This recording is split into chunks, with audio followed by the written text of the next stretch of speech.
So it's my pleasure to welcome you to the first webinar in our 2026 series.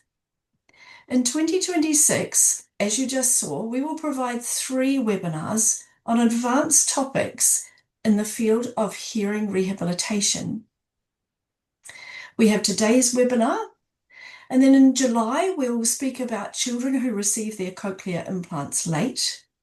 And in September, children who receive cochlear implants and have additional needs. So we hope that you'll join us for those webinars later in the year. But let's get started with today's webinar.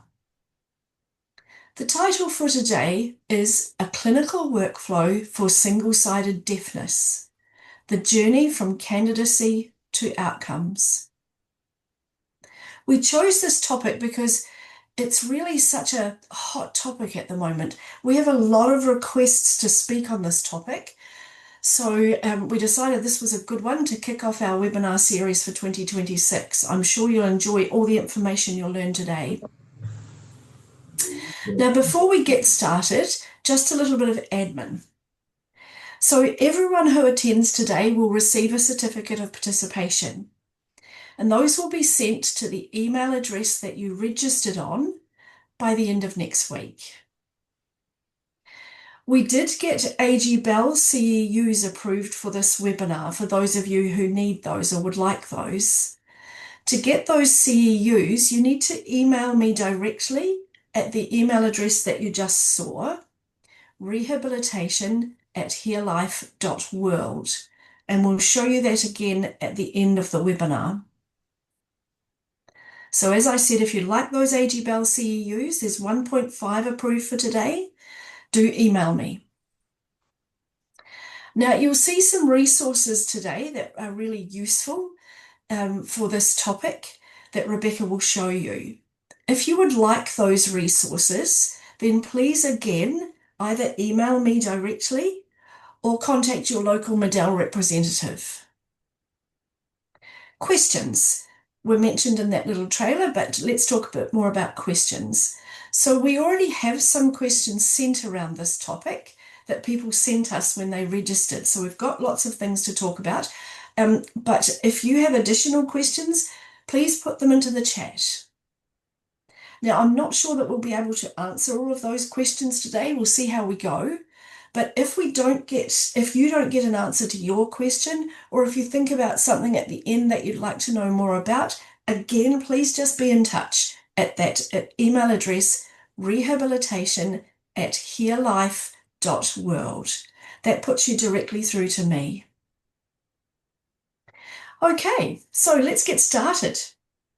It's my absolute pleasure to welcome our speaker for today, Rebecca Claridge. Rebecca is a certified auditory verbal therapist and a certified speech pathologist, and she has more than 30 years of experience working in the field. Before joining Medell, she worked at the Sydney Cochlear Implant Centre, actually with some of the first children who were implanted in Australia. And she went on to work at Brisbane's Hear and Say Centre, and also in her own private practice. Rebecca started working with us at Medell in 2016 when she was contracted to develop the very popular downloadable series we have called the Lesson Kits. Now, that series of resources we have now had downloaded more than 1 million times, which is still amazing to me that it just shows what an incredibly high quality and useful resource that is. So you'll see a little bit more about that during today, just briefly. But again, just contact us if there's anything that you would like to know more information about. So after creating that fantastic resource, we had to have Rebecca come and work for us full-time, and she agreed to.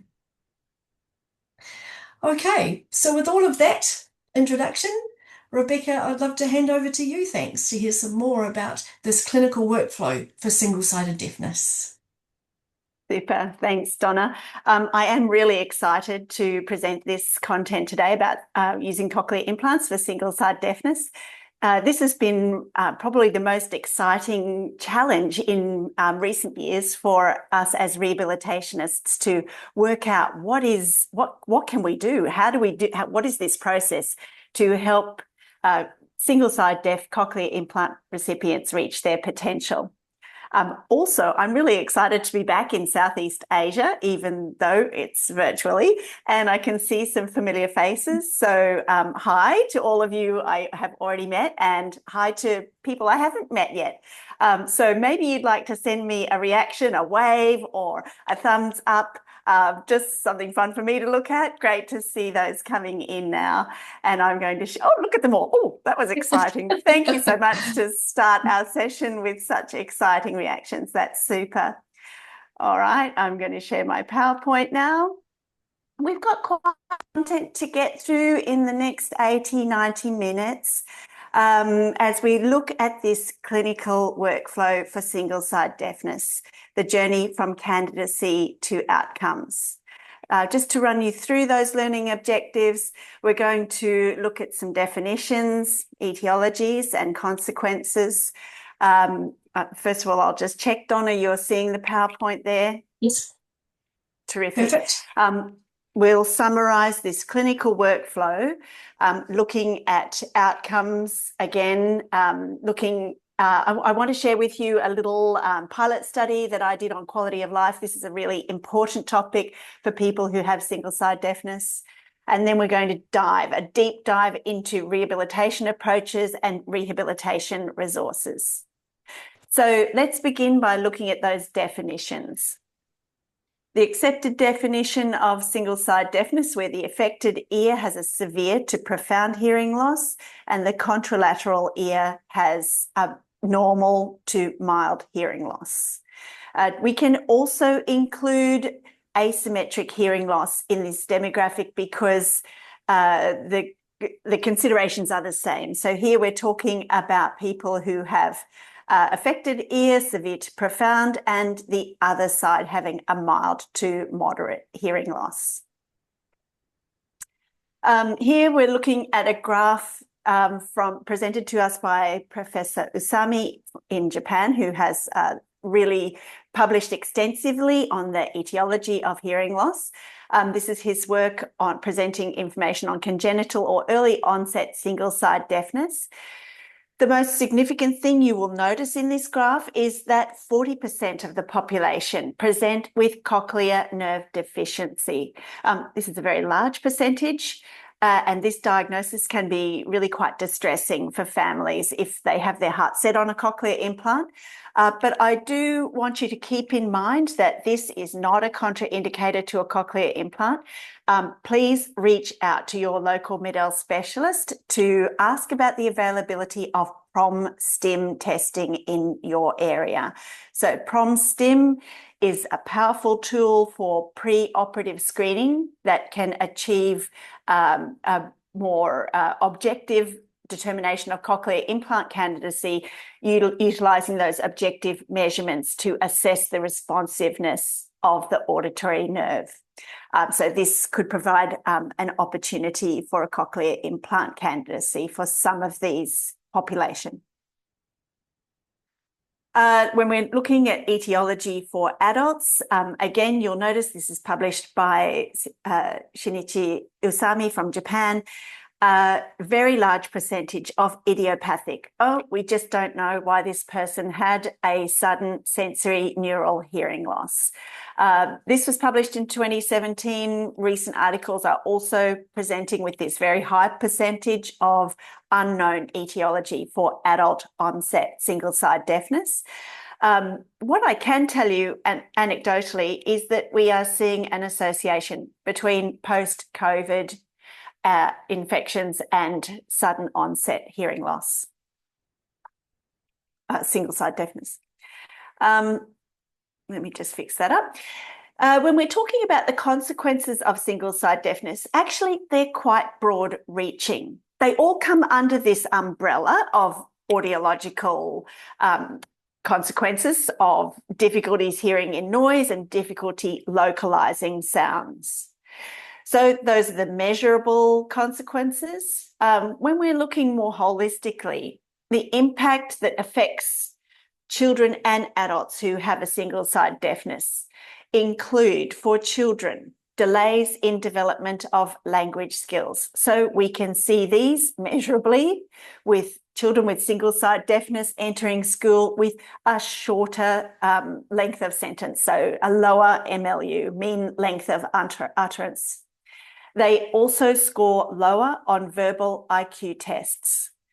Children who have single-sided deafness are more likely, far more likely, to fail a grade at school. So the statistics are 41% of children with a single-sided deafness will fail a grade at school, and this compares to only 9% of children with typical hearing.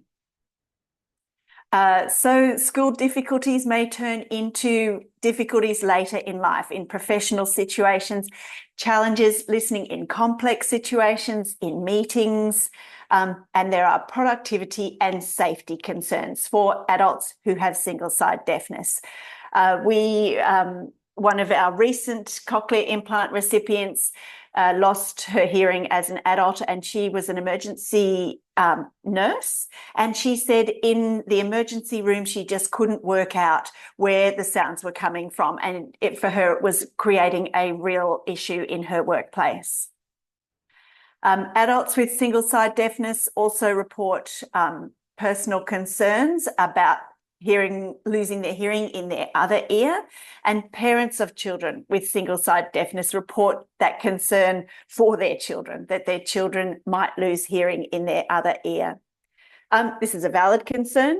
Research shows that between 10 to 15% of children born with a congenital hearing loss will lose their hearing in their other ear.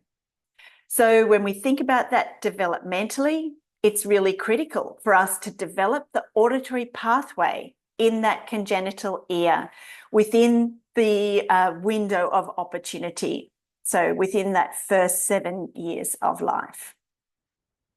Other concerns for people with single-sided deafness: tinnitus rates highly. So between 68 and 100% of people with single-sided deafness will be reporting disturbing tinnitus. And in actual fact, that was the first demographic of people who received cochlear implants for single-sided deafness. It was actually a treatment for their tinnitus, and pleasingly, really good outcomes there. So wide-ranging consequences of a single-sided deafness. Let's now look at the clinical workflow. So what happens through that candidacy to recipient process? So we do have established guidelines on audiological assessment for people with single-sided deafness. This is well published. I'm not going to spend a long time talking about this because I'm not an audiologist. But we have some mandatory assessments, obviously pure tone, audiological measurements in both ears, and speech perception in quiet and noise. And we've got a number of other desirable assessments. If we're looking more holistically, quality of life measurements, I think, are important. Looking at fatigue measurements, so fatigue scales are helpful. And sound localization, if you have that sound localization testing available. We have, of course, similar to a person with bilateral hearing loss, medical and imaging assessments to confirm implant feasibility. I won't talk more about that because that's the same as with bilateral hearing loss. Final consideration through candidacy is one that I wanted to mention is about adequate electrode selection or for optimal insertion. Management guidelines for single-sided deafness include the recommendation for the selection of an electrode array that reaches through the entire length of the cochlea. So you all probably know that cochlears come in different sizes. And we want the electrode array to reach all the way through the cochlea. MED-EL has a variety of lengths of electrode. The most